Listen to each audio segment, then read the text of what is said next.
It's been quite surprising, especially considering the whole career as a total accident. It's been remarkable. We were only going to do one gig at Eric's Club in 1978 in October. Who would have thought? The month that we started in October of 1978, Echo and the Bunnymen and Teardrop Explodes also played their first ever concerts on the Thursday night that was free for members at Eric's. It was the night they used to kind of showcase local talent, and all sorts of people from War and Frankie Goes to Hollywood. It was just, there was more people in bands in the audience than there was on the stage. It was incredible. You two, you've actually known each other since primary school, haven't you? Yes. We went to the same primary school from being 7. So you're not sick of each other yet?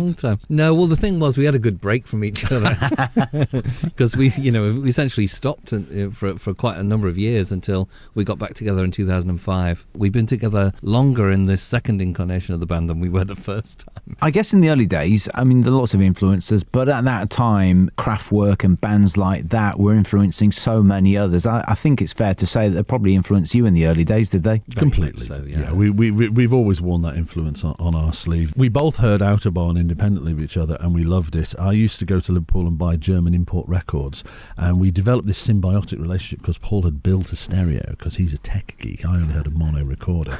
And so we started listening to things round at his house on a Saturday, and then we decided, I wonder if we could do something like this. But all we had was my upside down bass guitar, and he used to cannibalise his auntie's radios. We didn't even have a keyboard at the time. And that's how we started, very inauspiciously. With very, very basic stuff. I didn't have a keyboard for the beginning of our working relationship. Tell us about that first album in 1980. Always going to be a memorable thing, making your first album, but did you realise how much of an impact it would have? The first album was sort of every song we'd written to date, and we just signed a deal with Disc Records that were a subsidiary of Virgin, and they gave us a 7-album deal. And when we read the deal, I mean, what we saw was that they could terminate the deal at any point after any album, but we had to stay there for the term of the deal. But we thought no one would buy the records. We didn't think we were a pop group, did no, we? We were experimental, and we were amazed that anybody wanted to give us a record deal. So we built our own studio, budgeting for failure.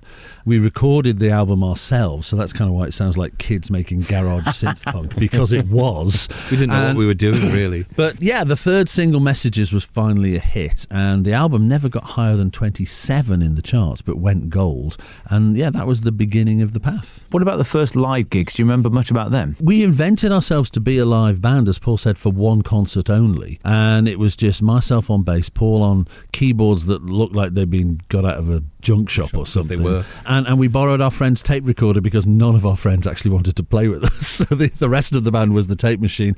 And we went to play Eric's, and amazingly, the owners liked it and said, we've got this relationship with the Factory Club. Do you want to go there? And of course, that connection led to our first single, Electricity, on Factory Records.